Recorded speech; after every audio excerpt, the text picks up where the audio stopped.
Yo, Kpaceguy here. What's going on YouTube? Welcome back to the channel, and today we are going to unbox and take a quick glance at the X90K from Sony, their full array LED TV. Now this is the 65-inch, and I didn't buy this TV myself, and Sony didn't send it out to me, but a good friend of mine that I used to work with is remodeling his home, and he snagged one of these TVs from Best Buy on a really good deal this past holiday, and he's remodeling his home, so he's not ready to hang it on his wall yet. So in the meantime, he gave it to me to review. So shout out to him for that. Now behind it is a 55-inch LG OLED TV. This is a C1. And if you guys are interested, I don't mind doing a shootout between OLED and LED, or this TV versus the LG TVs. If you're interested in that shootout, let me know, and I'm more than happy to make that video while I have both TVs in the bedroom. But what we're gonna do in this video right now is we're gonna get it unboxed and set it up. I'm not gonna go through the full unboxing and setting it up because I unboxed so many TVs. They're all pretty much the same. So I'm just gonna get it out of the box, put it on its stand, and put it here where the LG C1 is currently. Go through some of the menus, the setups, and all that good stuff, and then I'll do a proper review after I calibrate it and do some demos, watch some movies and things on it myself. I do want to say this is the first time I've ever had a Sony TV in the home theater, in the room, on the channel. So this is the first time that I get my hands on a Sony TV other than seeing it at Best Buy and other stores like that. This is the first time I'll ever get my hands on one, so this is really cool for me. So without further ado, let's get these straps off, get the box over the top, and get this TV set up on the stand.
Sorry, Tim, you couldn't experience that tape for yourself.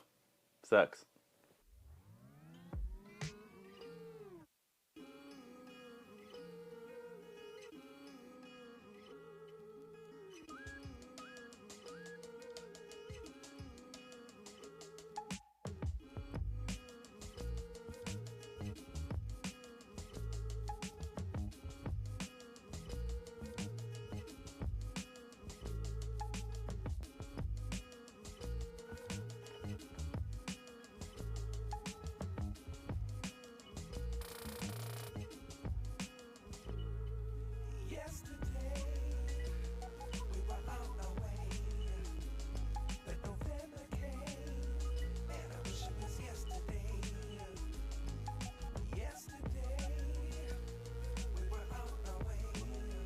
So if you haven't ever owned a Sony TV or something similar, you're not familiar with the Android TV that this uses as an interface.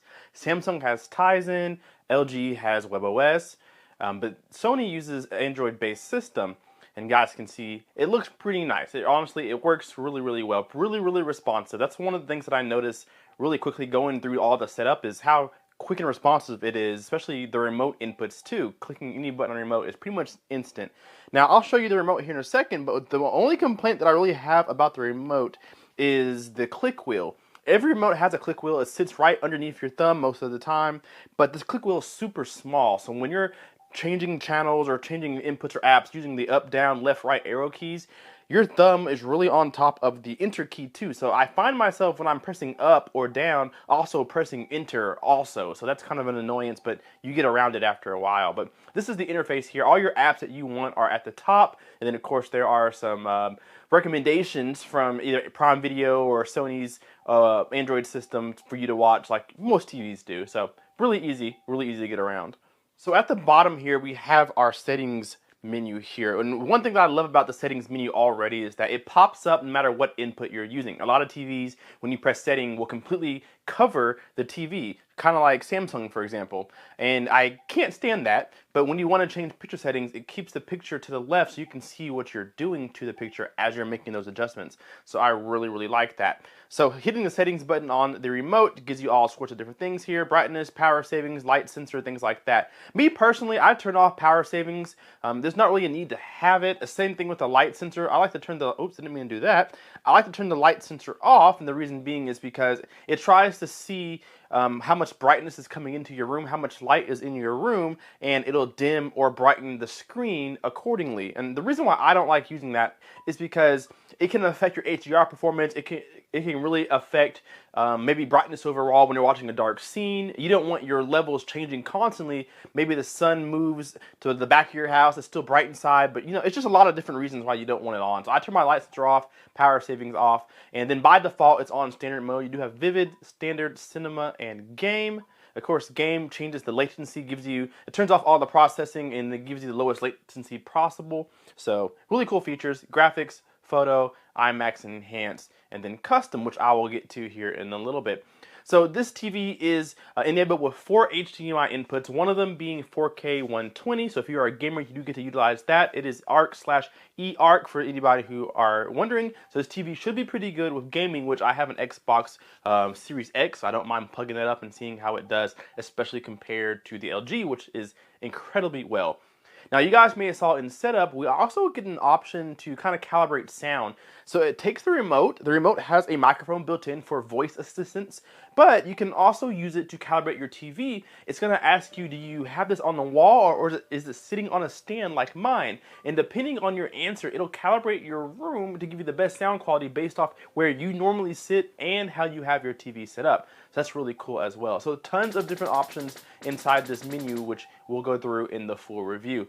Now, like I said, it gives you on default standard picture mode, which is good. It's not on vivid or dynamic, something crazy like that. Standard's a good start, but we definitely want to be in cinema. If you don't want to calibrate it, cinema is probably going to be the most accurate to life for the most part. IMAX Enhanced is also a good choice if you like a little bit of a brighter picture. IMAX Enhanced is not bad, but me, I'm going to go into custom, and I'm going to play with this on my own. So I'm going to calibrate this for Tim. He is the guy who gave this TV to review for a week. So I'm gonna calibrate this for him the way that I would do it in my own home. And of course, he can make some adjustments based off his room. So really cool TV, really nice.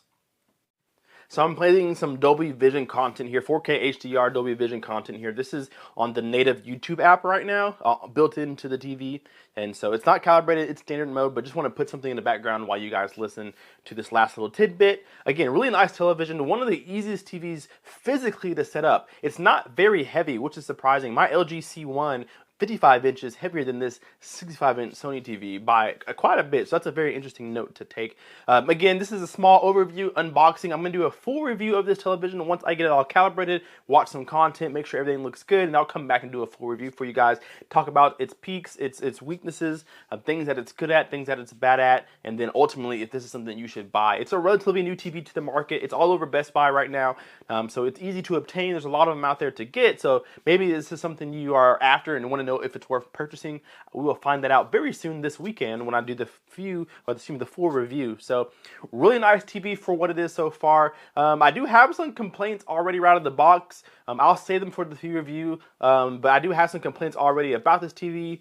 But we'll get to that in the full review. So again, thank you, Tim, so much for sending this out to me to take a look at before you put it on your wall. I'll try to take good care of it because I don't want to buy you another one, so I'm not going to break this one.